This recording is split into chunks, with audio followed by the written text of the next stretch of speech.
On this episode of the Oklahoma Breakdown with Ikard and Lehman, presented by Riverwind Casino, we bring you the latest OU football news. Then Talor Gooch joins us to talk about leaving the PGA Tour for LIV Golf and the current heater that he is on. And we finish with our winners and losers of the weekend.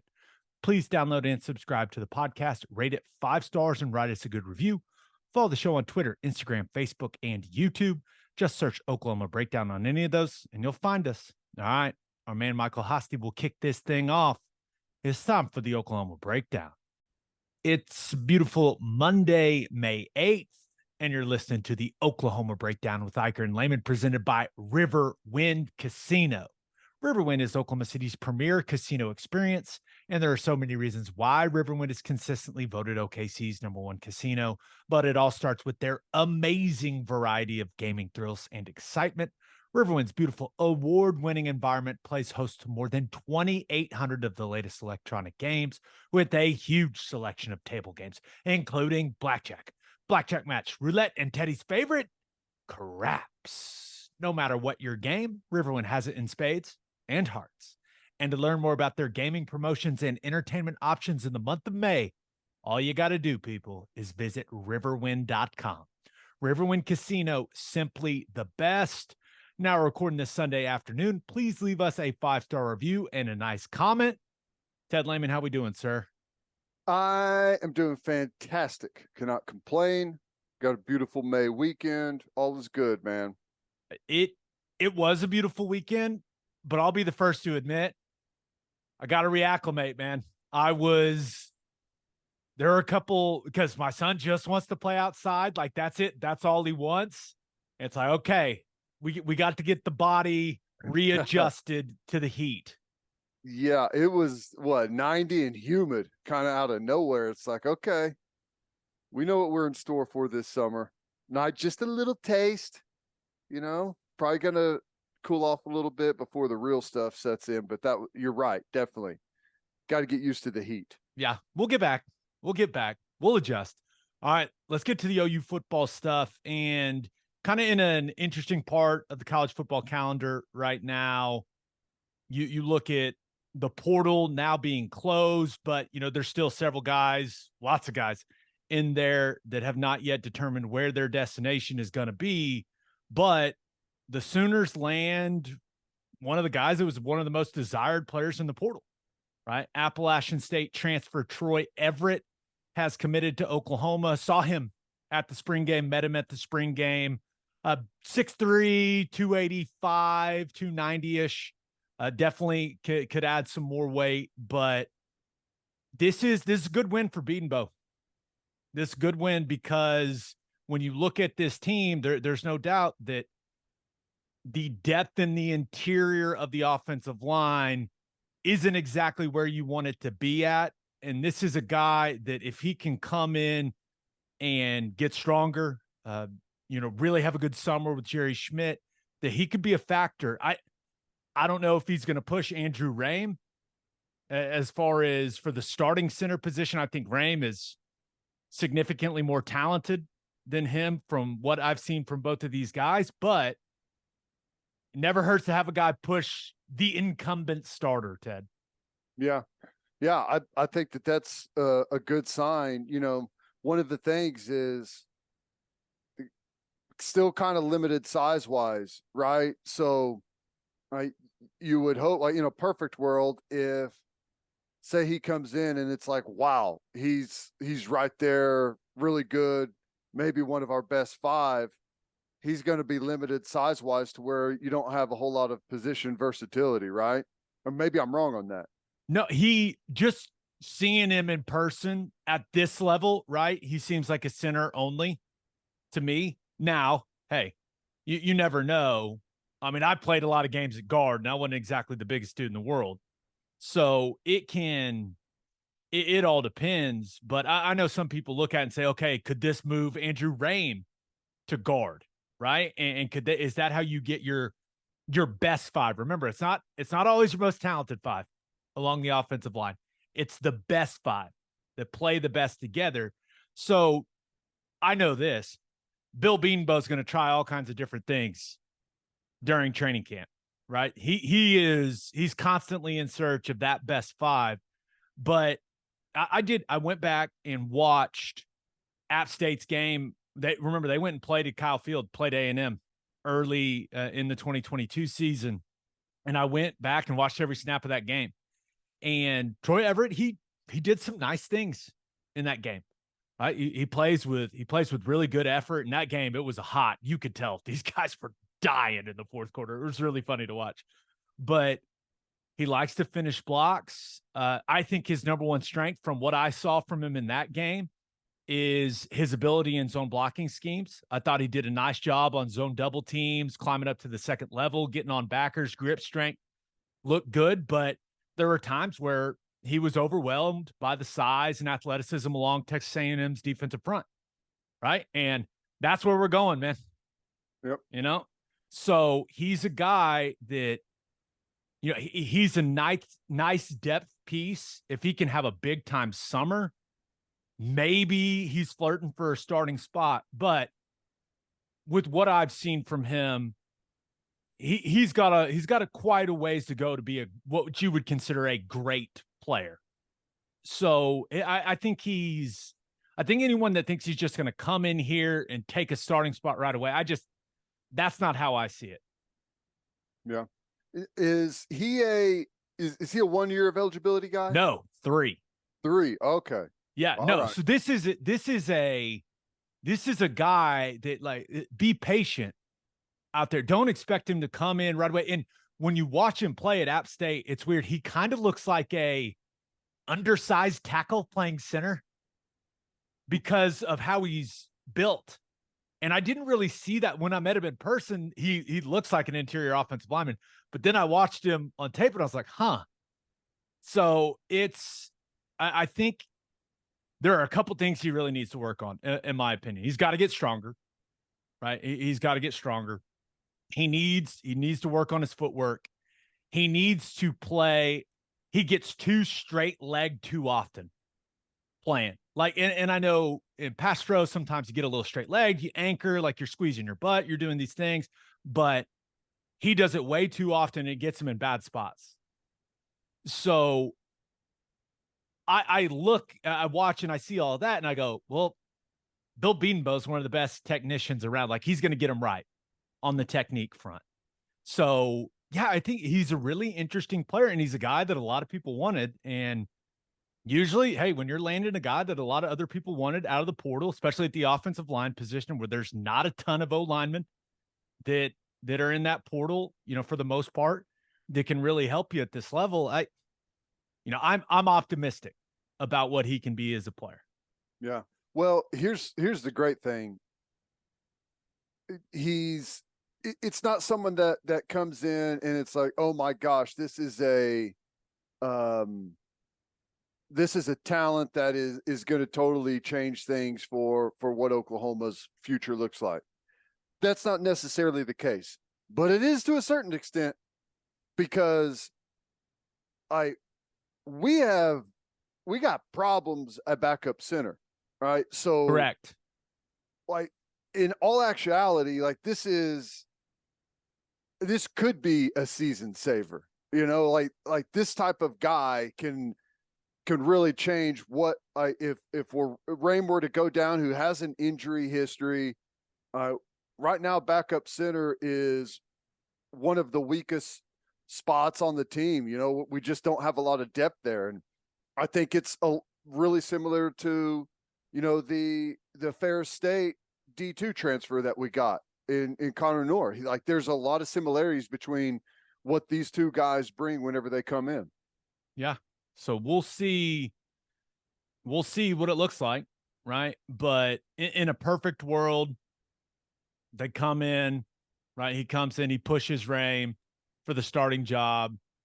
Rain elevates his game as a result of it and starts playing the best football of his career, right? That's what it looks like in a perfect world for me. But he does give you more depth. Everett does give you more depth in the interior because, you know, Josh Bates is young, man. Yeah. He's young. He should still be in high school, right? So even though he got in early and got to go through all spring practice, like, there's still, I mean, there's a maturation process for a guy to come from high school and to be duking it out in the interior of the offensive line. Yeah. So what Everett was, this will be his third year in college. So he's been in a college weight room program. He's a little more seasoned when it comes to all of that. So now, hey, you let Bates and Everett battle it out for that backup center spot, right? I mean, that's the only way Bill does things. But with how much we saw Nate Anderson struggle, really throughout his career, especially throughout the spring, you assume Everett, he's got a nice chance to come in and at least be part of the two deep, if not push to get some snaps on the field. Yeah. And depth is so critical, man. That's one of the things, like our starting positions across the board, offensively and defensively, for the most part, look really solid, but depth is one of our biggest factors right now. Interior offensive line.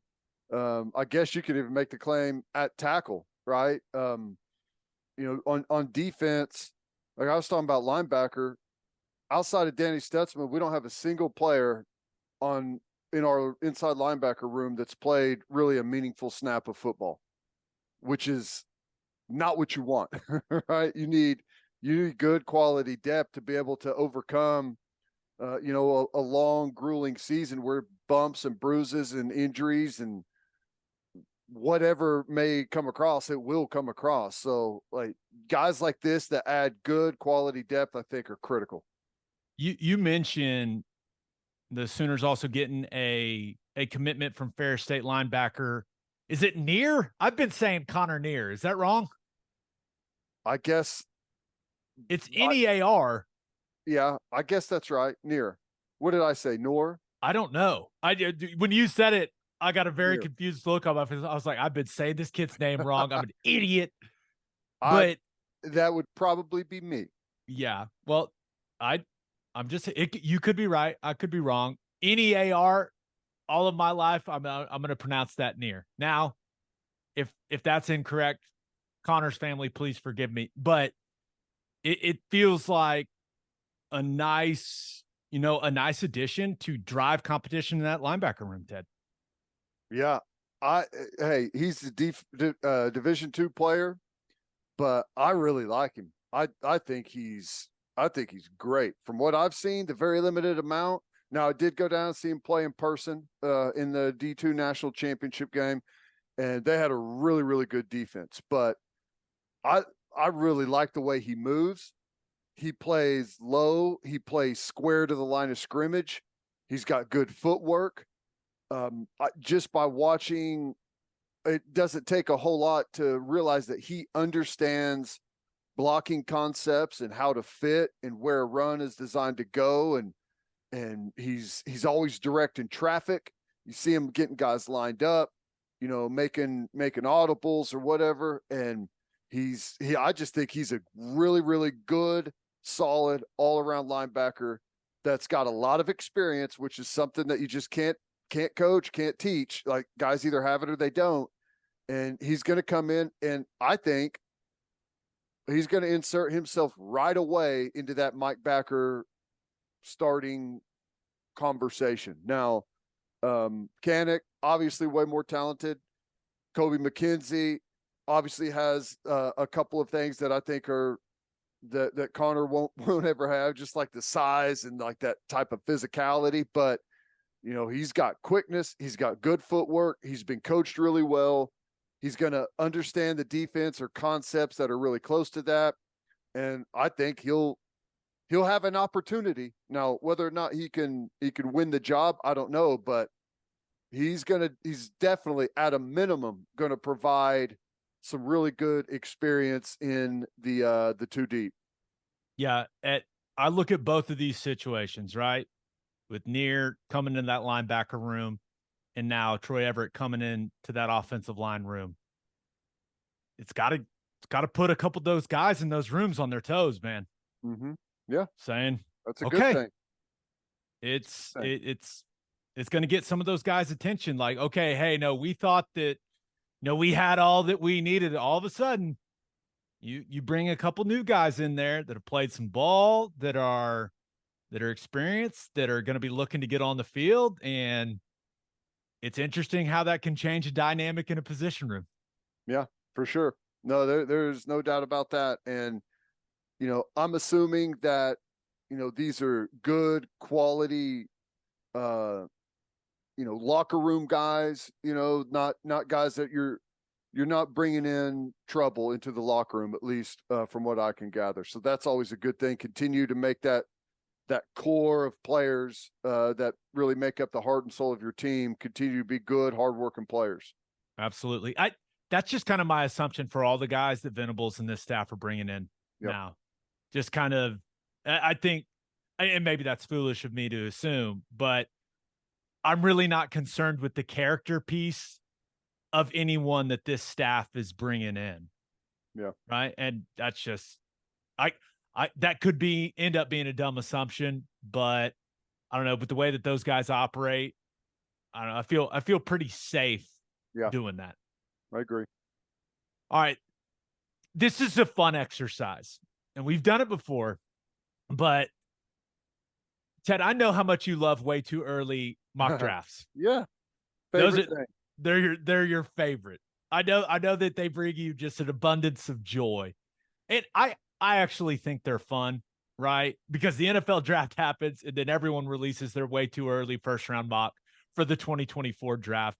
But it's a good way to know some of the players that could end up being, the biggest names in college football in the 2023 season. And like, obviously Caleb Williams and all of these is going 1-1.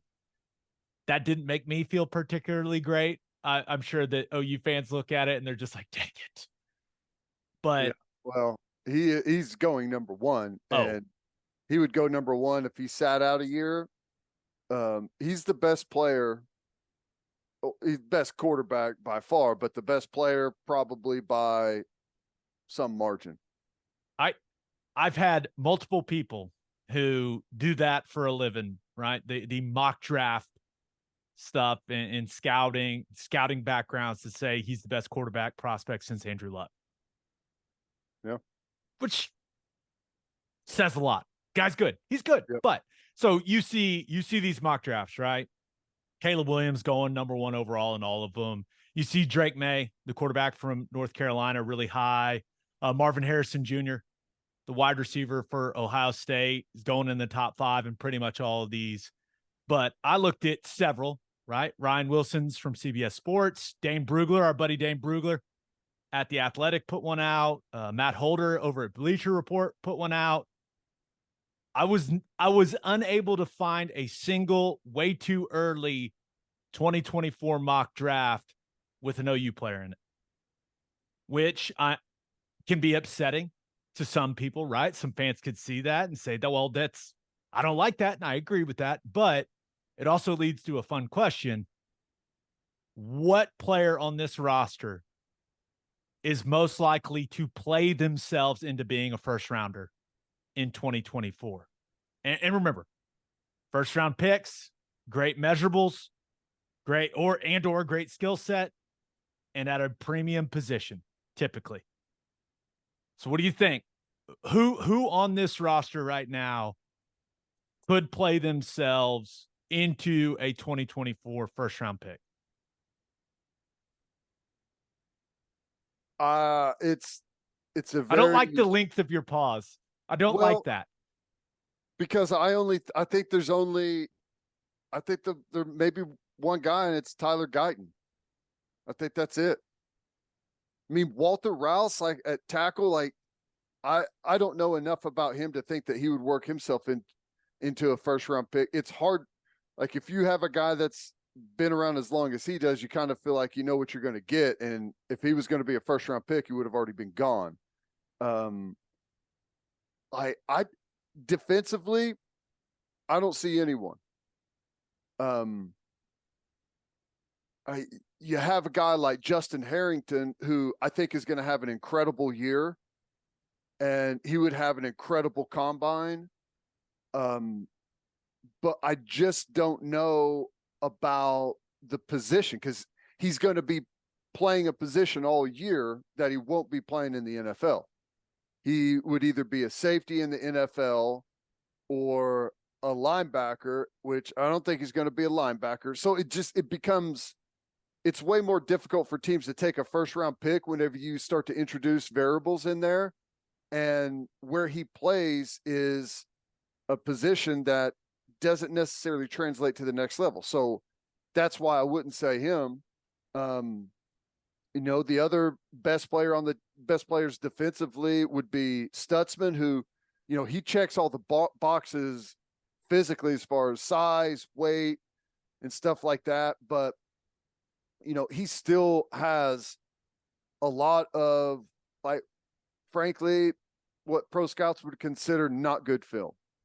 There's been times where he's getting, blown up by offensive linemen, run over. Sometimes on film, he looked slow at times last year as far as chasing guys and one-on-one tackles. Inside backer is not a premium position for the first round. So he would have to do something incredible, which I'm not saying he can't, but I would say it would be not likely. Am I missing anyone? I don't think so. And I think it kind of lends to what we say a lot about this program. It's like you have to upgrade the talent, right? The talent has to, the recruiting classes have to keep stacking up. Yeah. Right. These top 5, top 7, top 8 type recruiting classes, because I'm with you, man. Tyler Guyton, that's the easy answer for me.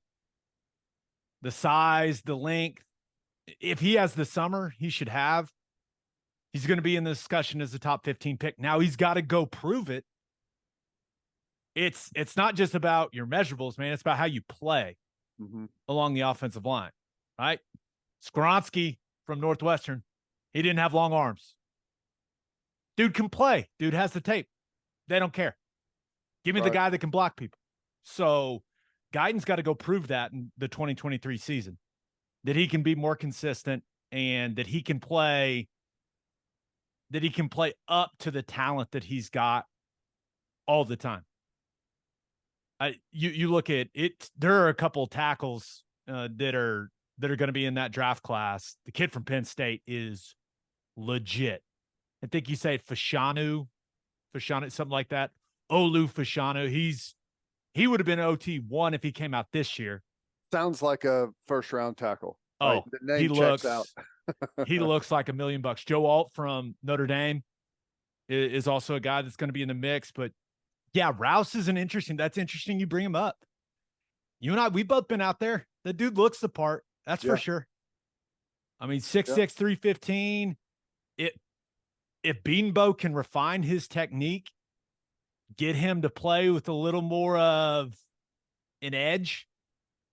He's a smart guy, really good personality, like all the stuff. There's a lot to like about him as a guy. Now, if Beanbo can turn him into maybe a little more of a savage as a player, I mean, he's a prototypical right tackle in the National Football League.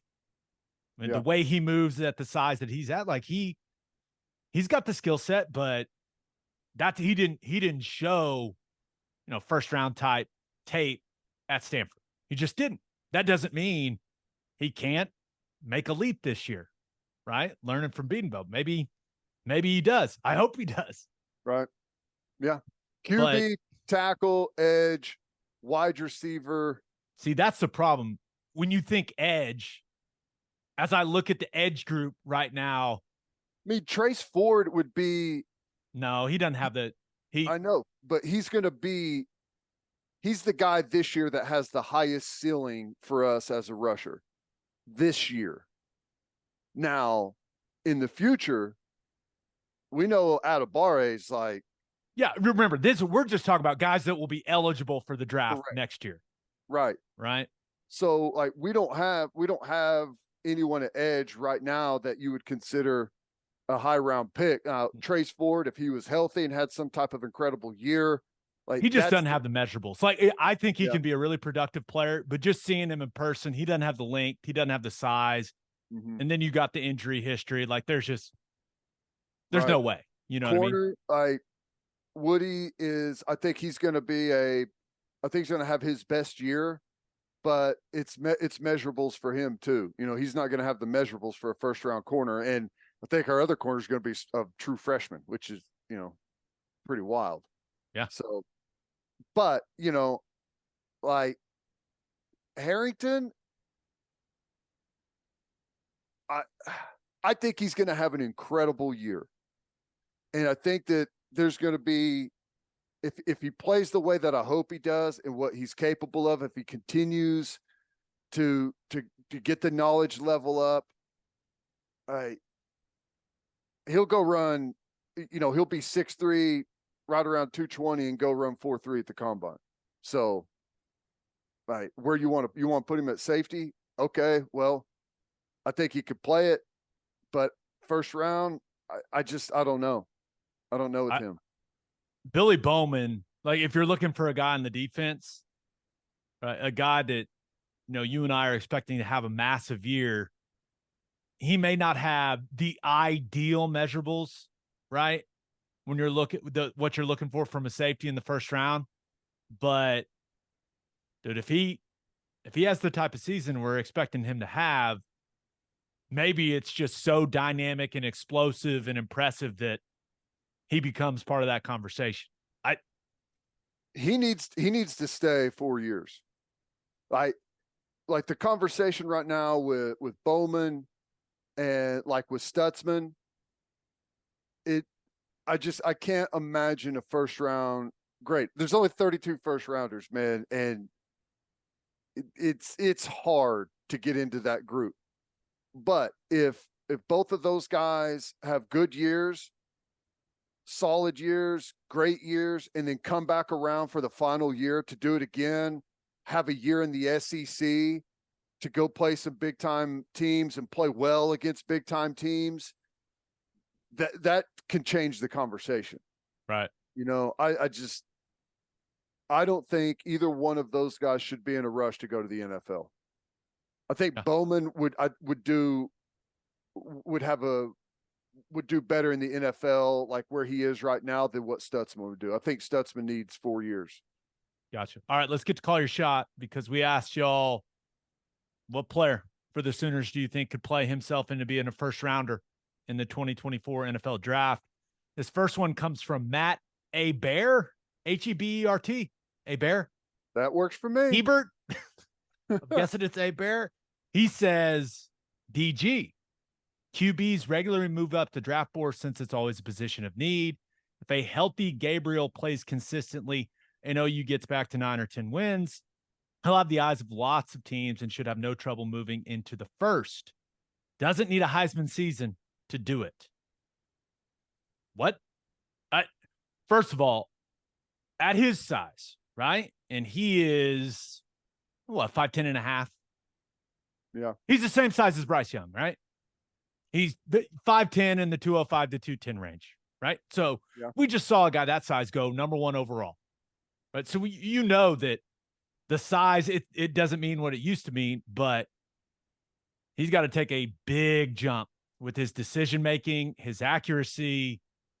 And if everything clicks, who knows? But saying that he doesn't need a Heisman season to do it, that's just crazy talk.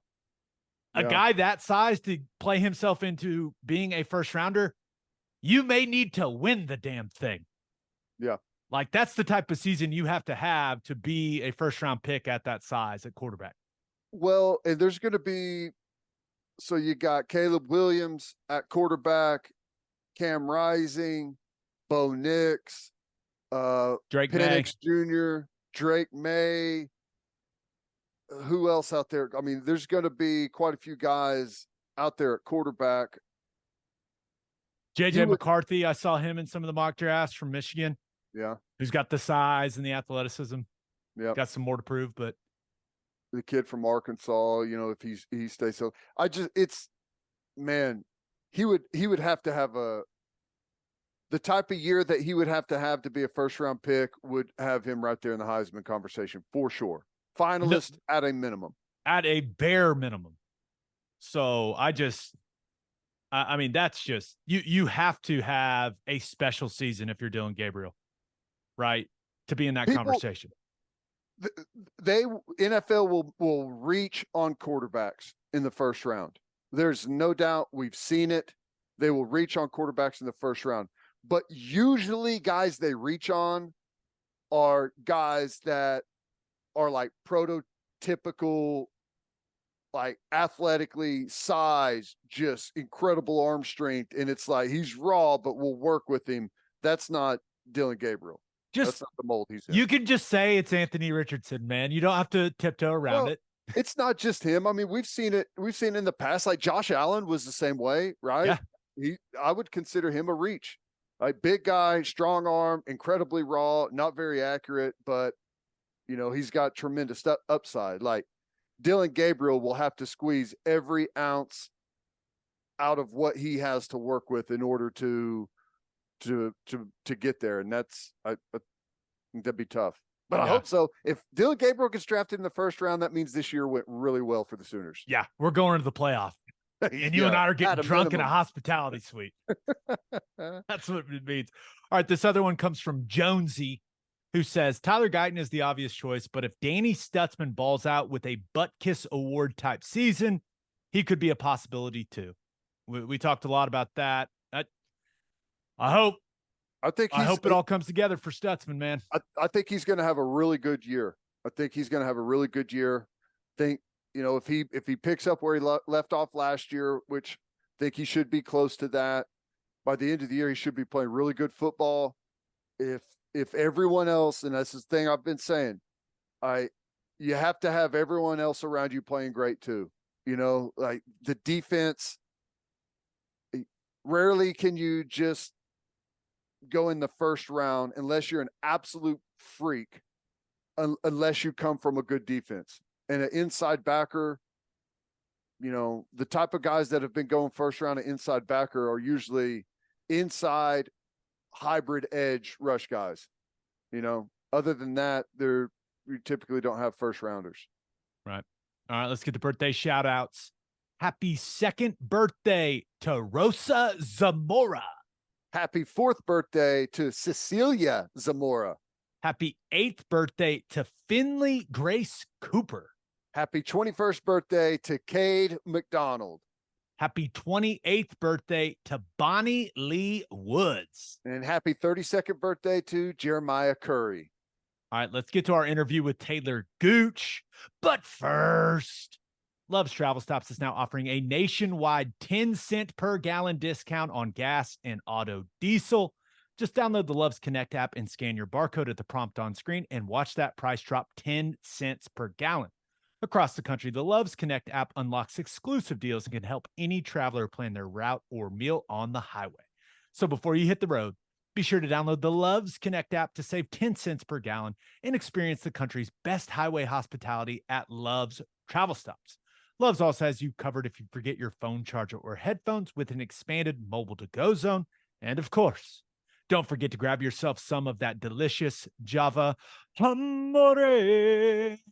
Opolis Clothing is the exclusive home for all of our Oklahoma Breakdown merchandise and is the best place to get your OU and OKC Thunder gear as well. If you want to live your life in better self-comfort, go to opolisclothing.com. That's OPOLIS clothing.com. Use promo code TED, TED, for 10% off your entire order. That's opolisclothing.com. Use promo code TED for 10% off. Buttery soft and 10% off. And hey, you hungry out there? Of course you are.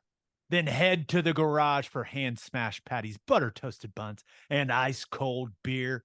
The food is fantastic, and it is the perfect spot to watch any big game. Visit eatatthegarage.com to find a location near you and order online from the garage in your neighborhood. All right, here's professional golfer Talor Gooch. It is our pleasure to be joined by the only back-to-back winner in LIV Golf history. The pride of Carl Albert is in the house. Talor Gooch, what's going on, man? What's up, man? How y'all doing? Pretty good. I mean, good, not but it's as all relative, right? That's about to say. I was about to say, we're not on the roll like you are, man. How how are you feeling about your game, man? Let's just start there. You win in Australia, you win in Singapore. There's a healthy check that comes with both of those wins, and you guys getting the team win as well. Like, just how are you feeling about your golf game right now? You're kind of on you're not kind of you're on a heater, dude. Yeah, it's yeah, I mean, hey, it winning, like I keep saying, winning in professional golf on any tour at any level is challenging, and then to do it back to back is just it's even that much more difficult. So to have the back to back weeks like that is, man, that's why you spend the extra time, practicing. That's why, you get up at 6 a.m. for workouts. That's why you put all the extra time in, is for, those moments, those weeks like these last two. And so, man, it makes all the sacrifice, all the time spent, it makes it worth it. I gotta imagine too, like the momentum you get on the course whenever your confidence is sky high. You're walking taller, you trust your game, you're trusting your swing, it's gotta, I mean, in the zone, I guess is the way you would put it. It's gotta just feel a little bit different when everything's working, right? Yeah, it's just like any sport, momentum is crucial. And so when you get some momentum going your way, you try to ride that wave, because it's awesome. It feels great. And on the other end, when it doesn't feel good, how much that sucks. So you try to relish the wave and try to just ride it as long as you can. And again, like I said, that's why we put all the time in, man, and that's why we work hard so that we can get things going our way and take advantage of the momentum when it's going your way. So you guys, you've got the live event in Tulsa coming up, right, at Cedar Ridge. Just how excited are you to have one of the tour's events in your home state? Man, it truly is like a dream come true. Growing up in Oklahoma, there occasionally there was a major championship, which is awesome, but there was never a PGA Tour event. There was never like a consistent, there's always going to be this professional golf tournament here at, year after year. And us Oklahomans, we love our sports, and so I'm pumped for Oklahoma in general to be able to have this tournament, and for Oklahomans and fans, golf fans, sports fans, fans in general, to be able to come out and get to watch and experience some of the best athletes in the world at their craft. And we have within Live, man, we have some of the game's greats right now. We've had some of the game's greats for the last 10, 20 years. It's truly a really elite collection of golfers. And I'm glad mostly everyone here in Oklahoma is going to have the chance to go see what Live Golf is all about, as opposed to hearing about it and seeing what all of these different media outlets have to say about it. So it's going to be great, man. I'm so pumped and excited. I wonder if there's some pressure, because I know for like Gabe and I, if if if you're ever like hosting something where like NFL guys or guys you played with are coming into Oklahoma, there's like pressure to make sure everyone has the right place to eat, everyone has a good time. Are people hitting you up with where they need to go, what they need to do, and you trying to get everyone lined up for the away from the course stuff? Yeah, I've had a lot of questions of where, like I said, where to eat, what to do. People kind of associate Oklahoma with what do you do in Oklahoma, and Right. so definitely it's an opportunity to kind of extinguish those narratives of Oklahoma is boring, if you will. And so I'm excited for the players to be here. I'm excited for, the Sergio Garcias and the Lee Westwoods and the Hendrik Stinsons and the Cam Smiths and all these guys from all over the world. I'm excited for them to see what Oklahoma's about, to see how Oklahoma sports fans are, to see the passion and the excitement and the energy and all of it, man. So yeah, I mean, I could go on and on about every aspect of it that I'm excited about. So you mentioned that you're hoping that there can be a consistent event right here in the state with LIV Golf. Would it always be in Tulsa, or can we get some Oklahoma City action, man? Are you trying to swing things that way, have it in the hometown? Yeah, absolutely. I mean, Oklahoma City, that would be ideal. I mean, there's never been really a top tier professional golf event, at least in my lifetime, aside from, Oak Tree's had a senior open back in like 14 or something like that. But yeah, I mean, that would be the ultimate goal for me, is to sleep in my own bed while I get to go play a professional golf tournament. I mean, that's just what could beat that, and especially obviously going to have tons of family and friends coming up to Tulsa, but having it here where I really am from and where all my family and friends are, like that would be the ultimate. And I'm definitely going to be working hard to make that happen.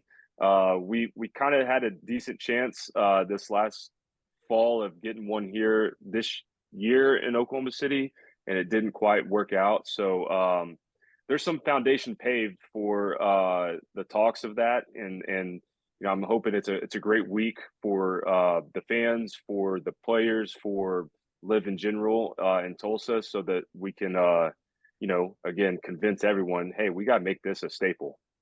Yeah, I feel like there's, and I don't know if you guys have metrics or how you keep up with it or anything, but obviously there's been the controversy around the LIV Golf and stuff, but I don't know. It feels like to me, you guys have some good momentum right now. Like there's been some good stuff going on, like the viewership and all of that, like the news that's constantly out there about the different stuff that's going on.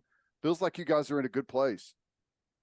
Yeah, man, it's been a good couple months. Obviously we all knew when we were, taking this new venture on, there was going to be pushback. It was going to take time. The establishment was not liking still does not like what we're doing. And so, just like anything, when you got big business involved and you have a long-standing corporation, the establishment that has had their way for a long time, and now things are being shaken up, there's going to be a lot of pushback and challenges with that. So, listen, at the end of the day, fans want to see the best of the best, right? In basketball, you want to see, LeBron James, Damian Lillard, Anthony Davis, and so on and so forth. You want to see those guys play. That's why, if you get a Thunder ticket to, have someone come in like, the Milwaukee Bucks and Giannis isn't playing, it's a little bit disappointing, and so that's as you guys know, like the talent, the best in the world is the driving factor. And at the end of the day, it's like my buddies say, what we're doing is not heart surgery. Like it's not life or death. It's entertainment, and we put our heart and sweat and soul into it to be the best that we can. But at the end of the day, dude, this is entertainment. And so, we got to get past, the whole, how do I put this? Like making it bigger than what it is. Like this is just a game, and I'm so blessed and fortunate to get to play a game, and that's how I pay my bills. And there's people that come out and watch it. And so with that being said, like I was just saying, I could go down a whole list of names of some of the greatest, of my generation that are playing on LIV, and, not only guys, that, as the media keeps trying to push, of a bunch of, has-beens like Cam Smith was the number one, number two, whatever player in the world in the last year. You have Joaquin Lehman, one of the greatest players in the world. You have Abe Answer, you have Brooks Koepka, Dustin, you have such an elite list of players that have been and still are some of the best in the world. And so, that, hey, I call it the rule 67. You go shoot 67, you go perform, that's going to extinguish a lot of narratives. And that's what, happened at Augusta. And that's what, continues to happen as we play more and more great golf. It's interesting that you mentioned what happened at the Masters, right? With what Phil did on Sunday, with how Brooks played, even, with how you played, right? Making the cut, finishing in, what was it, top 35 or so? Mm-hmm. Yeah. How important was that performance that a lot of the LIV guys had, the way that they played at the Masters. How important was that for kind of the public perception of the tour? Because people are like, oh, these guys haven't been playing really difficult courses. They won't be ready. Their games won't be, in the right place. And that just wasn't the case. Yeah. We all know within LIV, like how good the competition is. We know how great our field is week in and week out. And, unfortunately, the media can sway a lot of opinions. Right. And so, when the establishment is got the media in their pocket and they're pushing narratives to try to illegitimize the quality of golf that is being played week in and week out at our events, it's going to take weeks like Augusta for people to see what is happening rather than hearing what's being said. And so that was great for the public perception. It was by no means surprising to us because we know how good all these guys are. But like you said, public perception, unfortunately, is still very important in a lot of ways. And so that was a big week to start, again, extinguishing some narratives that just aren't true, that, they're only playing 54 holes. They're not going to be able to play 72 holes. And they're not playing championship style golf courses and, all the BS. So, every sport deals with some media controversies and some media narratives and all that. Golf has not dealt with it as much as a lot of other sports. And now we've been thrown into the fire and dealing with it more than any sport probably. And so, Augusta was great for that, for the public perception. And again, it's just going to take time, and eventually, conventional wisdom and reasonable minds will eventually prevail. And so weeks like Augusta helps that happen quicker. Was there did Phil Mickelson give like a Al Pacino Any Given Sunday speech before you guys went and took the Masters and started playing? Was there was there any group effort to say, let's go out there and do this thing this weekend? No, not really. I mean, hey, what's known doesn't need to be said. We knew that there was going to be a reaction to our performance one way or another. And so, thinking about that doesn't help us shoot low scores. So at the end of the day, you get rid of that, those types of distractions, and you just go try to perform. And but with that being said, when I was not in contention, I finished 34th or whatever it was. I wasn't in contention, and so my last 6 or 7 holes, I'm still trying to play great golf, but I was definitely watching the leaderboards just because it was fascinating to see Phil Mickelson, who is not young, and for him to play that type of round Sunday, greatest stage in our sport, it was remarkable. And so no, there wasn't any type of big speech like that. I will say I'll take a little bit of the credit though, because we had a match. It was me and Harold Varner versus DJ and Phil Tuesday, and Phil had it locked in, and you could tell he was his game was starting to fire up. In fact, it cost me a few bucks because of that. So I'll take a little bit of credit of making him sharp by getting his game ready on Tuesday. If the stories are true, you lost more than a few bucks, pal. Yeah. Let's just say it was nice to have a couple good weeks on LIV after that Tuesday game. Absolutely. So, and maybe this is the best way to ask it. Do you think there are 59 guys in the world playing better golf than you right now? That would be a tough conversation to convince people of right now. So, and the reason I ask it that way is because you're currently 60th in the official World Golf Rankings after winning back-to-back events on the LIV Tour. How frustrating is that, right? That the way you're playing isn't being reflected in the metric that a lot of people look to for who's playing the best golf in the world. I don't know if frustrating is the right word, just because I think it's gotten to the point everyone realizes just how not reflective it really is, and so I think that's another good thing that's happened in the last month or two is people that had harped on the OWGR, the official World Golf Rankings, blah blah blah blah. Like it's gotten to a point. It's like this is just so wrong. Like it's not even up for debate, And so the conversation, thankfully has changed into what?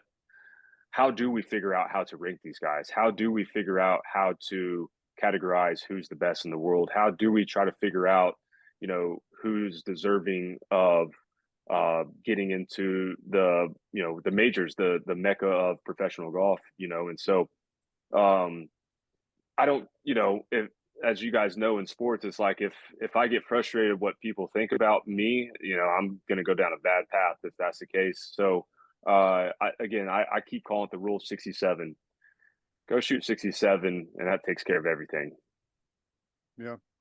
I got to imagine also, like, whenever you made the decision, I know it wasn't easy and you had to look at things from a bunch of different perspectives. I'm sure some of this was probably built in, right? You knew that there was going to be maybe some wonkiness here at the beginning to get all of that stuff sorted out, to get the majors sorted out. And was that something you guys talked about in depth before you made the decision to go to LIV Golf? Yeah, for sure. I mean, like I said, we're shaking the system up. This is literally the establishment is being challenged with all of this, and it's an establishment that has a bunch of powerful people, a bunch of big money, a bunch of big corporations behind it, and so when that happens, it's going to be a battle, and there's going to be some adversity and some challenges and some tough times, and that was just part of it, and at times that gets. You feel like you're beating your head against the wall at times with that. At times it's frustrating, but again, we all mentally prepared ourselves for this fight, for this battle that was going to incur. And so, again, I eventually people are going to start stealing this term, Rule 67. You go shoot 67 a bunch, you go perform. No one can deny it when you're performing. So at the end of the day, that's what we have to continue to focus on. That's what I continue to focus on. Man, you go perform, you go play good, and that's the best way to shut people up and change people's minds. I'll tell you right now, if I go shoot 67, I may die. I mean, I may die of happiness just instantly.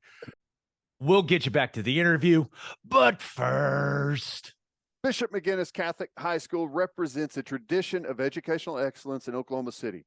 Grounded in a faith-based education, students prepare to meet their potential with an individualized academic path that strives for success.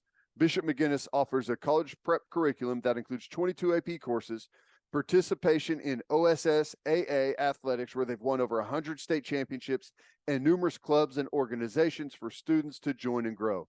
If you want to provide the best possible educational and spiritual development for your children, contact Bishop McGuinness Catholic High School or visit bmchs.org. Financial aid is available. And attention, business owners, you need Insurica in your life. Insurica is one of the country's largest insurance brokers with 30 offices throughout Oklahoma, Texas, and the Southwest. Insurica is able to customize programs by accessing the latest information from many insurance carriers. They compare and contrast coverage offerings and pricing in order to design a cost-effective, comprehensive program to meet your business's specific needs. Insurica's clients become best-in-class businesses by working with Insurica's team of advisors to manage risk. Purchasing insurance is only one way to protect your business. Best-in-class businesses win by avoiding a loss in the first place. If your business partners with Insurica, you'll save huge amounts of money and take back control of your total cost of risk. I'm an Insurica client, and you should be too. If your business wants to be best in class, connect with Insurica at Insurica.com. That's INSURICA.com. All right, back to the interview. Now, explain to me, and I read a little bit about it, Talor, but explain to me what the hell's going on with you and being in your eligibility for the U.S. Open, right? Because from what I understand, they changed some language in the qualifying criteria, and it sounds like it screwed one guy, and that guy is you. So What's going on with the U.S. Open and your eligibility for that event? Yeah, so the U.S. Open is obviously it's called an Open because anyone can qualify. You could, if you want to figure out how to shoot more 67s, you could go qualify for the U.S. Open. So Yeah, it's got some work to do. I'll get on it. It's so cool in that aspect that like anyone literally has a chance to go compete at the highest level in professional golf. So it makes the U.S. Open and the British Open special and unique because John Smith on his couch, if he figures, out how to shoot 67, he can go qualify and go get into the U.S. Open. But obviously, the U.S. Open, just like the British Open, just like the PGA Championship and the Masters, it's a major championship, and they want, collectively the best field in golf and the best players to be there. And so, they have a couple criterias for qualifying for the U.S. Open, get an exemption to the U.S. Open so that you don't have to go qualify because, frankly, the best players in the world can have an off day. And if that happens to be the qualifying day, the U.S. Open doesn't want John Rahm to have to go qualify because if he has an off day and doesn't qualify, now you have the number one player in the world not at your event. And so they've kind of figured out a system of a couple different criterias of if you've shown through your performance over the course of a year, we're going to give you a spot into the U.S. Open because you've proven to be one of the best players in the world. And one of those criteria is on the PGA Tour. If you make it to the Tour Championship, which is the top 30 point getters by the end of the season, at the last term of the season, if you get into that Tour Championship, you are exempt into the U.S. Open. You don't have to go through qualifying. And last season, I made it to the Tour Championship in spite of not playing the last 3 months of the season because of LIV starting and me being suspended and banned from the PGA Tour. I still had played well enough up to my suspension to still qualify for the Tour Championship. So I made it to the Tour Championship, which was crucial because I knew with all of the challenges that we were going to face with the world ranking system, I knew getting to the Tour Championship was my best shot at getting into the major championships because if you make it to the Tour Championship, that gets you into the U.S. Open, the British Open, and the Masters. And so when that happened, I was pumped because I was like, all right, this is going to give me a chance to play in majors, which every player dreams growing up of playing major championship golf. And so the Masters came out, at the end of the year in December and announced who their field was for the 2023 Masters. And I was in the field, and it was when they released the field, it was crucial because they label the category or the criteria in which you got into the field. And one of the criterias of how I qualified was qualifying for the Tour Championship. That was great because I was like, okay, they've set the precedent. If they're going to recognize that, then and honor that, then I just got to assume the USGA, the US Open, and the R&A, the British Open, are going to follow suit. And the R&A came out for the British Open. The R&A is the governing body for the British Open. They came out and same thing. They said, you are exempt into the 2023 British Open by qualifying for the 2022 PGA Tour Championship.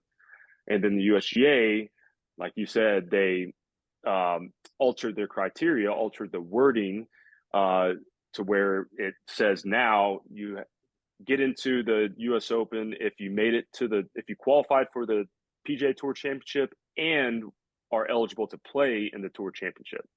Now, because I was suspended, banned from the PGA Tour, I couldn't play in the Tour Championship. And so they made that small criteria change, which, obviously was, like I said, it affected one person. No one else that had qualified for the Tour Championship was not allowed to play. And so, it affected me and me alone. And the interesting part about it is it's never affected anyone in the last, 15 years of the PGA Tour history. And it's a rule change that really it's never going to affect anyone in the next 100 years. And so that's why it was just so disappointing to me is, the other majors decided to honor what I did in my body of work and my performance, and didn't alter their criteria to eliminate my exemption. And then, my own country's championship, the US Open, they decided, you know what, we're going to change this rule and it's going to affect him, but we don't care. And that is just disappointing, especially because, I've played in USGA events my whole life, US Junior Amateur Championships and US Public League Championships and US Amateurs. I've played in US Opens and everything. And so, that's what was so disappointing and frustrating, is, man, it affected me and me alone. Yep. I think that's they very easily could have changed the language as they did and said, obviously, this is how we're going to do it moving forward. We're going to, grandfather in Talor from last year's situation. That would have been the easy thing to do. That would have been the right thing to do. And publicly, I think even for them, because they're getting a lot of pushback, and rightfully so. And usually that's the only way that they change these things is whenever the public really comes out. And I feel like that's happening. But if nothing changes here, is it exemption or nothing for you, or is there another plan to possibly qualify? How are you going to approach that? Yeah, no. So I have the PGA Championship in 2 weeks, and right now, so another criteria for qualifying for the U.S. Open, or being exempt into the field, is if you're ranked top 60 in the official world golf ranking by a certain date, and it's like 3 weeks from now or something like that. And so right now I'm 60, and so I'm going to slide outside of that top 60 world ranking by that cutoff date, unless I go and have a really good week at the PGA Championship in 2 weeks. So I have an opportunity to go and play some really good golf, and if I do, then I'll stay inside the top 60 and be able to play in the U.S. Open.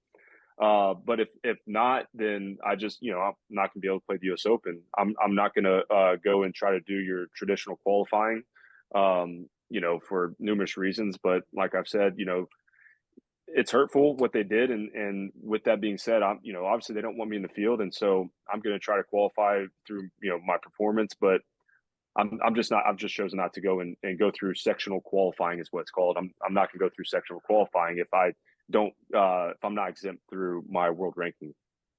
So what's kind of your reaction, right? Because I have a feeling some people read this, look at how it's only affecting you, and they say, hey, tough break, man. You knew something like this may happen when you went to LIV Golf. Like, what's your reaction when you hear something like that? Is it just like, hey, man, I get there's politics at work here, but it should just be about who's playing good golf? Yeah. And like I said, I understood when I made the decision to join LIV that there was going to be, this pushback. There was going to be stuff that probably was going to happen that wasn't right and wasn't fair. And this is one of those situations, which again, like I said, it's not surprising in the least bit. But I was, you got to be hopeful that, the majors, the four majors can be the word I keep using is the binding grounds. They have the opportunity to rise above everything that's happening from a political perspective within the professional golf ranks. They have a chance to rise above it and say, you know what, we don't care what you're doing. We just want to have the best test in golf with the best of the best in the world. And they have an opportunity to not only, rise above, but also to create a product, create a tournament that's going to be the most intriguing for fans. Because like I've said, at the end of the day, fans want to see the best of the best. Fans want to see, the best players, the best talent in the world, go at it. And that's what the major should be about. And fortunately, that's what, Augusta, the Masters chose to do. That's what the PGA Championship has chosen to do. And that's what, the British Open has chosen to do. And so, I think they understand, like, hey, you know, we're here to, figure out who the best players in the world are, and that's by creating a field of the best players in the world. And we're not going to, you know, make this political. We're not going to choose sides here, because at the end of the day, the side that we're going to choose is golf. Like, we need to do what's best for golf, and that's having, a place where no matter who you are, no matter what tour you play on, no matter where you're from, come play in our tournament. And if you're one of the best in the world, you're going to come play in our tournament. You're going to get a chance to go and beat the best in the world. So yeah, it's, again, none of it's surprising. You got to think eventually, cooler heads, reasonable minds will prevail, and that the majors will still choose to have the best of the best play against each other. How difficult is the adjustment? Like, from playing the LIV event to going to play the Masters, was it hard without the house music bumping in the background and you're wearing pants out there? Hey, it's the no music thing is definitely like the biggest difference.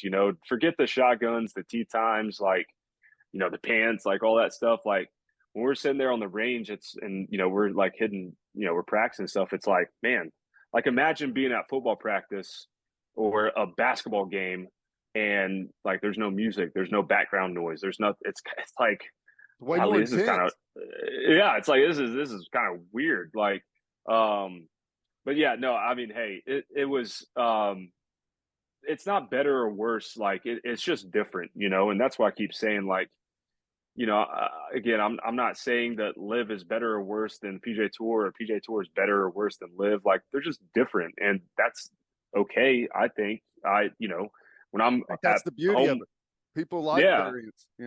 yeah, and like most people in today's time, like, when I'm at home, I'm golfing with buddies, and I got the speaker in the car. We're blaring music, hanging out, and so I think I think golf is in a great spot right now. I think there's a lot of attention on golf, albeit some of it obviously negative. But I think it's a great time to be a golf fan, because, dude, you got a bunch of stuff to watch. You got a bunch of energy. You got a bunch of attention. And so, I think if we can, over the course of the next 6 months to a year, if we can figure out, as the golf world, if we can figure out how to utilize what we have right now and utilize this energy and attention, and, you know, learn from the mistakes and figure out how to get on the same page as each other, like, man, there's an opportunity to get a lot more people watching golf, into golf, than what we've ever had before. So one of the most interesting parts about LIV for me is kind of the team aspect of it, right? Like, and if you win individually, you get a big check, but you get a big check, right? If your team wins, go Range Goats, by the way, go Range Goats. Yeah. How different is that? Like, does that change your approach at all? Like, does it change how you play on the course? Like, how you're thinking about your round? Like, how does that change your mentality out there as an individual when you've also got this team component to it? Yeah. It's so fun. The tournament prep, like, it's so fun that, like, the Monday through Thursday leading into the week, having, your team there, and you're talking to each other about strategy, and you're practicing together. You've got practice rounds together. Like, I grew up playing football, baseball, basketball. Like, I love the locker room. Like, I love having people in your corner. Like, I love, having men that you're pushing, and men that, iron sharpens iron, right? And that's a part that I love about LIV. And when it comes to the actual competition, I'm out there rooting for my teammates. I want them to perform well. We're gonna, you know, collectively uplift each other. The better we are, the better we're gonna push each other. And so I love it. It doesn't, from a performance, like from my play and strategy perspective, it doesn't really change things, because at the end of the day, I know, again, rule of 67, like, the better you can do, the better you can play, the better that's going to help your team. And so I'm going to do whatever I can, you know, I'm going to do my job, not to sound like Nick Saban over here, but you go like do your job, go out there and shoot the best that you can. And that's what's going to help the team the most. And if you shoot the best you can, it's a win-win. It helps you, it helps the team. And that's what it's about. And so, man, it's a blast. It's just, again, it's something different. It's something that golf hasn't seen really in this way. And it's just fun. And I think it's just another layer of excitement for the fans. Yeah. Any way you can make the scoreboard more interesting to where more people are, looking back and checking up on it, I think is better, which, is really interesting. I thought the way the last week ended, it was you and Sergio and Koepka coming down the stretch, and the scoreboard is kind of back and forth, and all of the guys are starting to huddle around the 18 green to watch the way it finishes there. And I thought that was awesome. But the other thing that I thought was interesting, and this is kind of more just for you individually, is with all of that going on, the massive amount of money on the line. You hit the tee shot on 18, and I'm just watching you and Koepka walk out there to your tee shots, and you guys are laughing. I don't know what he was talking about, but you guys are like cracking up out there, and it just looked like you were totally loose, totally confident. That was awesome to see. Yeah, I mean, listen, again, we're out there trying to do the best we can. But some of us, like me, dude, I can't just be locked in for 5 hours straight, just grinding. Like Tiger for 5 hours straight is stone cold, right? I don't have that wherewithal, that attention span, that energy. Like, so I got to pick and choose my moments of when to get locked in. And so, Brooks is somewhat the same in that sense. And so is Sergio. Like, that's why in between shots, like, I'm trying to beat his brains in, but in between shots, we're out there cracking jokes and hanging out and just being dudes, but then when it comes game time, when it comes time to hit the shot, we're locked in, and so, yeah, in that aspect, it not really any different than the PGA Tour. Same thing with PGA. That's just professional golf in general. I mean, it's just like in other sports when, in basketball, you see, Kobe, when he would tap someone on the butt after he made a good shot and you give him a little smile, I'm like, all right, respect. That was cool. That was good. Like, so there's those moments where, you're out there and you're competing, but you're also out there, game recognized game. We all respect each other, and we're there to play our best, but also we got to take some little breaks here and there because golf's hard, man. And for 5 hours straight, we can't all just be stone cold locked in. So we got to take some mental breaks. So one of the reasons, and I've heard several guys mention this when they made the switch over to LIV, it's like, hey, it's less golf. Yeah, the money obviously is a big factor, but it's less golf, more time with your family, like a better work-life balance. I know you've got a kid the same age as my oldest. Like, what's that been like for you? Like, since you made the switch, like how's the balance in your life? Man, it's been incredible. Like, for example, this summer, LIV is playing in Spain. It goes Spain, and then the following week is London, then a week off, and then the British Open. And, I'm getting a chance to go and take my wife and my daughter to Europe for a month. And, on the PGA Tour, I just didn't have this much off time. So I didn't have, with LIV, we have 14 events in a season. On the PGA Tour, I was playing 25 to 30 events a year. I mean, it was literally double the amount of work, and not only the double amount of weeks of work, but the week work on the PGA Tour, because of one more tournament round, it's just more grueling. And for me, that's why, again, that was a huge factor is, dude, I'm actually going to have an off season. Like, I'm actually going to have some downtime. And, man, golf again it's such a blessing, and I love it, but it is such a grind. And so the thought of having some actual freedom and some downtime and an actual off season was so intriguing, and absolutely one of the factors and reasons why I made the move over to LIV. You know, I bet it maybe affects some guys differently. Like for example, right now, you're on a heater. You may be saying, "I wish we could play an event like every 3 or 4 days. Like, let's keep rolling." But does the space in between? I imagine on the PGA, it can be difficult maybe to work on your game in between. Does that help if you've got a little bit of extra time in between to maybe tinker with some stuff? Yeah, and also like the week of a tournament, there's just more time. So like, on the PGA Tour, Wednesday is you got to play a pro-am. Basically, you're playing with companies that have, sponsored the event. So you're playing with, employees of, like Wells Fargo right now on PGA Tour in Charlotte.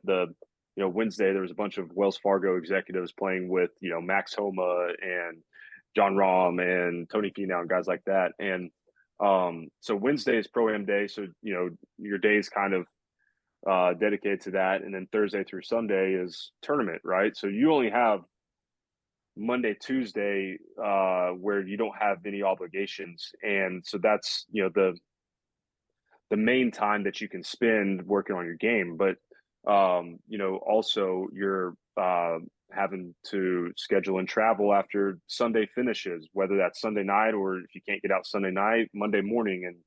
And so it's amazing how that one less day of competition is one extra day of prep on your game. So like, this next week, is Tulsa. Friday is tournament day, right? So Monday, Tuesday, Wednesday, I'm going to be prepping my game. I'm going to be, on the practice range, on the driving range, on the putting green. I'm going to have 3 full days to work on honing in my craft, on sharpening my skills. And if you think about it, if you add that up over the course of a season, that's that compounds a lot over time, right?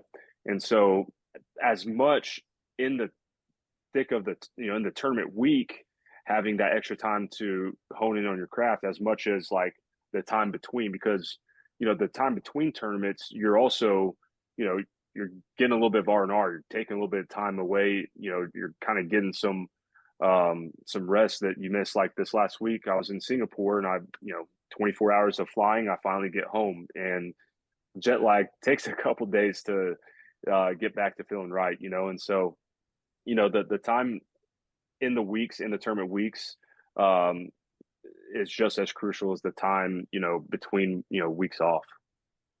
We've kept you entirely too long, but want to give you the chance to tell any of the people that are listening how they can support your foundation, right? Something you started here in the recent past. I know you've got some events going on there in Tulsa for this LIV Golf event. So give us everything, man. How can people support what you're doing? Yeah, so my wife and I started foundation, Talor Gooch Foundation. Go to the website, talorgoochfoundation.org. We have, Instagram account, Talor Gooch Foundation. Go check it out. This next week is going to be super special, super cool. Monday we're going to have our fundraiser golf tournament that's going to raise a lot of money for the foundation. That it's going to be, just a blast of a day. And then the tournament week, we have a hospitality suite that's located on the 16th green of Cedar Ridge. That I think there's still some tickets left, so you can go to the website or go to LIV Golf, their website as well. You can purchase tickets either place, and all the proceeds for that will go to the foundation. And so, yeah, man, it's gonna be a special week. It's been a blessing to start the foundation and see, the impact that we've been able to make in Oklahoma for children, for junior golf, for just the Oklahomans in general. And so it's a passion of ours. It's something that I'm super excited about. I'm also excited for next week to wrap up as well, because, man, there's been a lot of time and effort by me, my wife, Kelsey Klein, our foundation director, and a whole team that's been involved in getting everything organized. So there hasn't been a whole bunch of sleep. There's been a little bit more coffee than normal, and trying to get everything rolling. So it's going to be an awesome week. And again, it's like I tell people, golf has been such a blessing, but again, it's just a vehicle for me to be able to help impact and make a difference in people's lives, and that's what we're going to continue to do. And so, any support that we can get is much appreciated, and we're going to continue to do the best we can. It'll be all worth it when you go out and shoot that opening round 67. That's right. Which, I got to say, you've been awesome. You could have answered every single question is just go shoot 67, right? And that's what I'll be listening for moving forward. That's the Gooch answer. That's awesome, man. Yeah, absolutely. Well, hey, we are official members of the Gooch gang now. I love the t-shirts. There we go. By the way, embrace it. Just embrace the last name. Love it. That's right. You're the man. Best of luck in the event, and we'll keep pushing people to the foundation and the sport what you and your wife are doing. I appreciate it, guys. Thanks for having me on. We'll do it again another time soon. 67. Rule of 67. That's the new rule of my life. Just shoot 67. And that would fix everything. Doesn't really matter what problem you have. If you could shoot 67 whenever you got to the golf course, problem solved. My life. Could you imagine how much happier all of us would be if we could go out there and shoot 67? I can't even imagine what that might feel like. There would be world peace if we could all tee it up and go shoot 67. Oh, that's just incredible. Yeah. And he's been carding a lot of 67 and lower scores recently, which that's what's led to this really nice run that he's on, which is so fun to watch. Yeah, dude. Yeah, awesome dude. And we didn't get into, we don't want to get into the man's pocket, but he's made like $9 million in the last couple of weeks. Awesome. Good for him. It's been a very, very nice. Well, it was really made it all in like 10 days, right? Yeah. Or that, not even that, I guess. That's awesome. I know Australia tax rates, not great. He probably donated a lot of that to the Australian government. Not sure about Singapore, but still look at me. Oh, the taxes. He's playing some damn good golf. I hope he keeps it rolling in Tulsa, man. Should be fun. Yeah. Be nice to be in town. It's cool to think that those that's a really cool lineup of golfers that are going to be up there in the Tulsa area. So hopefully it turns into a really good event. Yeah. All right. Let's finish up with our winners and losers of the weekend. But first, John Vance Auto Group has been serving Oklahomans for 40 years. Family owned and operated. They've got 9 full service dealerships in Woodward, Miami, and Guthrie. No matter what your vehicle needs are, John Vance Auto Group has you covered. They carry domestic brands such as Ford, Lincoln, Chevy, Buick, GMC, Chrysler, Dodge, Ram, Jeep, and Wagoneer. John Vance Auto Group's goal is to give unequaled service and to exceed customers' expectations in every way, which is why they have their lifetime loyalty program. Here's how it works. Buy a new or used car. All you have to do is get all of the manufacturer recommended maintenance done at the Vance dealership. And if something goes wrong with the components of your engine, transmission, drive, axle, or transfer unit, they will cover the repair costs. Great deal. You can browse their entire inventory or find the John Vance dealership near you at vanceautogroup.com. And First Fidelity Bank is a full-service financial institution based in Oklahoma with tailored solutions for all your personal and business needs, checking accounts, saving accounts, home loans, and much more. They do it all. Whether it's online banking from your computer or mobile banking from your phone, everything is stress-free with FFB. Making mobile deposits, paying bills online, and moving money to different accounts could not be easier. People, make your life easier and go bank with First Fidelity Bank. Visit ffb.com for more information. As always, Ted, kick us off. Who do you have as your winner of the weekend? Winner of the weekend is whoever runs the OU softball social media page. That tweet that they put out, Inevitable, was the best, the most cold-blooded, everything. That tweet was awesome. That game was awesome. Came from behind, got it done. Top of the 7th, rally from behind to get the win. That was a lot of fun. Yes. Game 3 of the series is going on right now. But can I mention something? Yeah. Okay. Oklahoma softball. And I do not know who runs that account. At 6:49, right? After that game gotten over, after they had the 4-1 or the 4-run 7th inning, they tweeted just inevitable with hashtag championship mindset, right?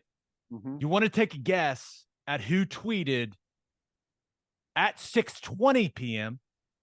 the rally just feels inevitable for the Sooners? Any guesses?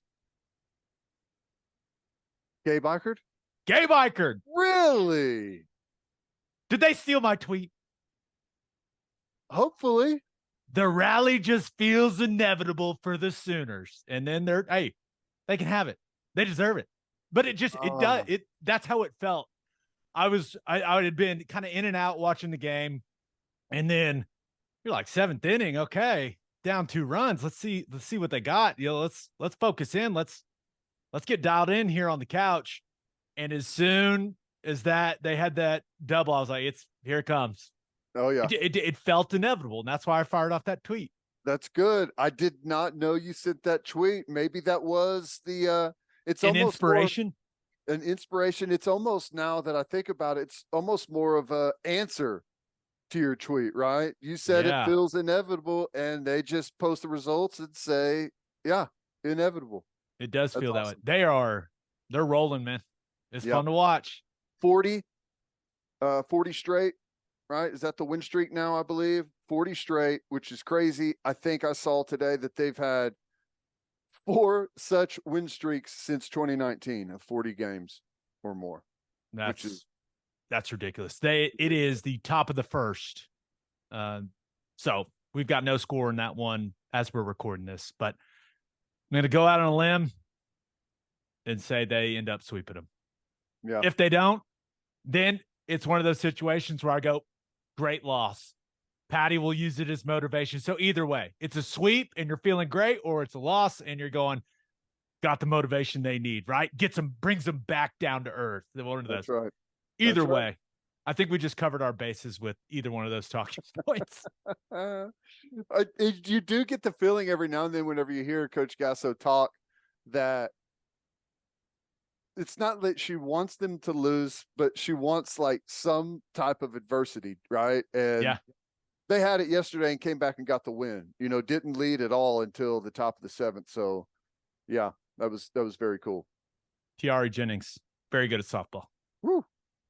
Very, very good at softball. All right, who do you have as your loser of the weekend? I had to go with West Virginia athletic director, who I don't know who it is that makes the decisions. They knew they had a beautiful day for baseball yesterday, had record-setting crowd there.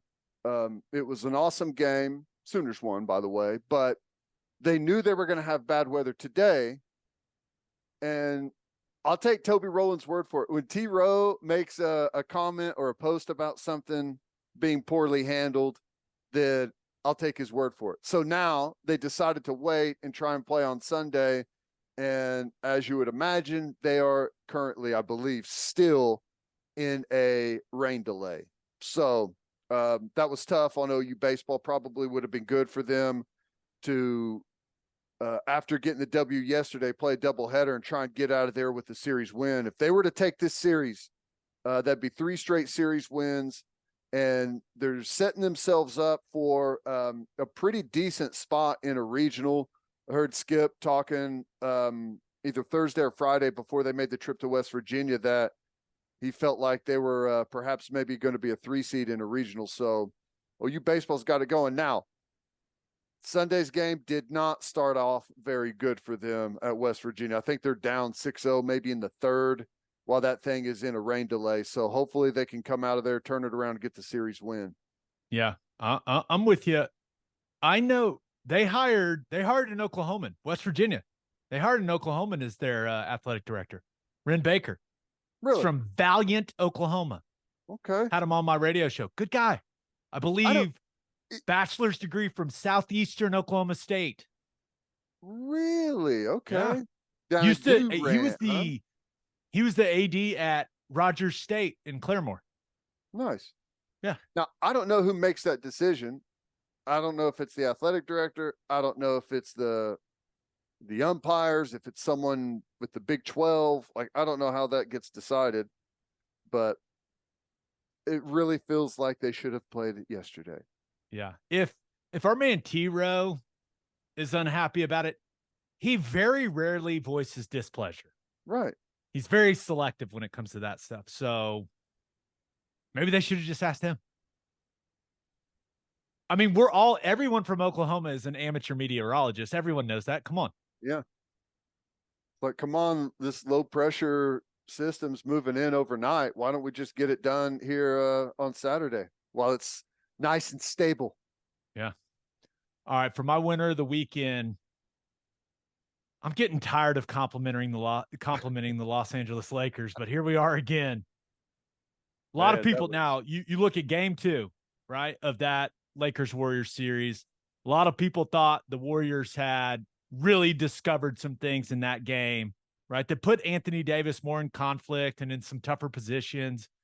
Well, so much for that.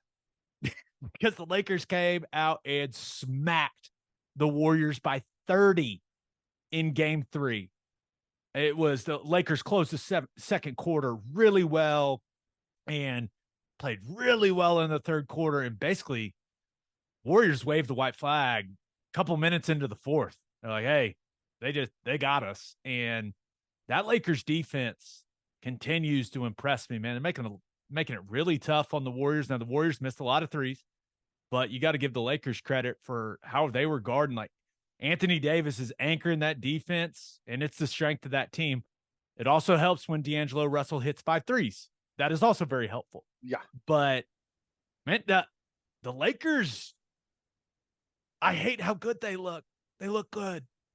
And they look extremely good in those white jerseys. Oh, my gosh, those are sweet. That is such a clean look. LeBron needs to adopt the Odell Beckham Jr. He just needs to not play and then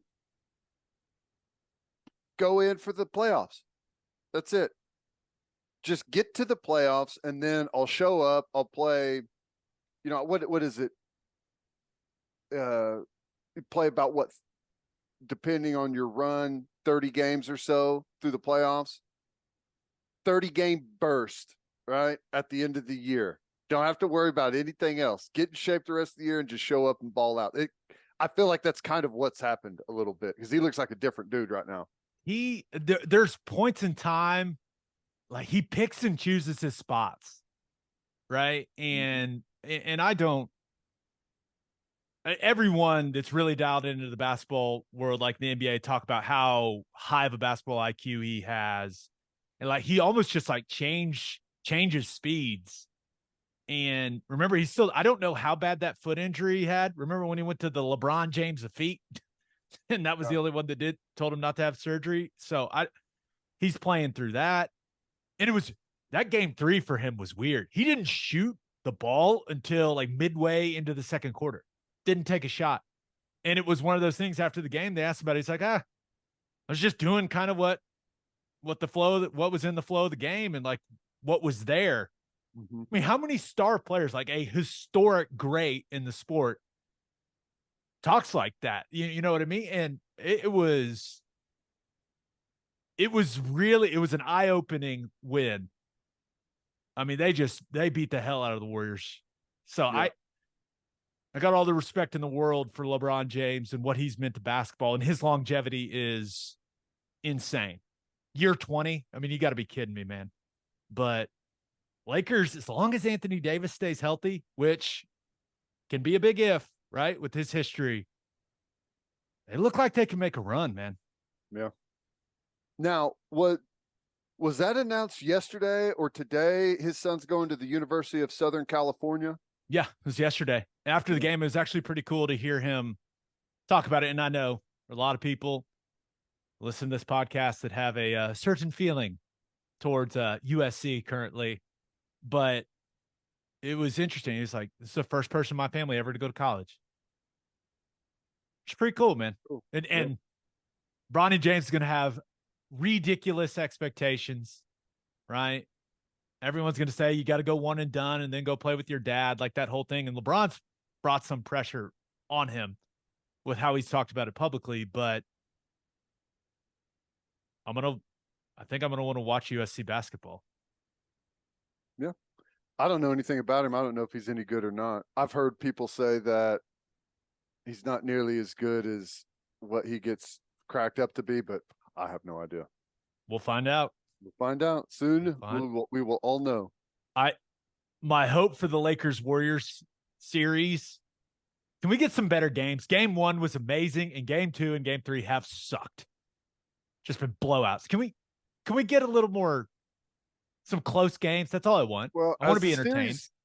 As the series progresses, the white flag will not really be waved. Sometimes there's nothing you can do, but early in the series when one gets out of hand, it's like, okay, well, we're done with this one. That's about to run out. They're not going to be doing that anymore. So hopefully we do get some better games. Speaking of bad games, my loser of the weekend, the New York Knicks. Whew. They went to Miami for game 3 and they got smacked. 105-86.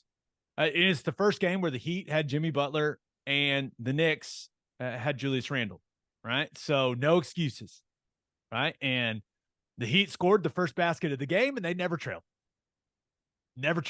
And Jimmy Butler came back from that ankle sprain, just dropped a casual 28. The mentality he brings to that team, it's just so important. Heat culture, Jimmy Butler culture, I don't care what you call it, man. That dude is a savage. He is. I mean, that's a dude you want on your team. Like when it's on the line, you want that dude on your team. He's one of those guys. He's on the all-time like bar fight team. Like, hey, I know that guy's going to have my back. I want that guy on my side. And the Knicks, they didn't shoot it well, but man, Jimmy Butler, what that Heat team is doing as an 8 seed, it's impressive as hell, man. Eric Spoelstra's arguably, I mean, the argument can be made that he's the best coach in the game with some of the things that they're doing. Whew, the Heat culture, Ted. I know. It's real. I never would have thought that I would somehow become a Jimmy Butler fan, but I have. I don't know. He's a different breed, man. He is a different breed. He's got some football energy to him. That's why I like him. He's fun to watch. Some of the stories you hear about him, I don't know. Did you hear that story going around about that practice back when he was with Chicago? That was pretty funny, man. Just a different guy, man. It's awesome. Yeah. Looking at that game, Jalen Brunson and Julius Randle, they both really struggled, but I thought it had a lot to do with how the Heat turned it up, like turned the physicality up defensively. Mm-hmm. Right. The Knicks look very uncomfortable for a lot of that game. It's sometimes basketball's like football, man. More physical team wins. Yeah.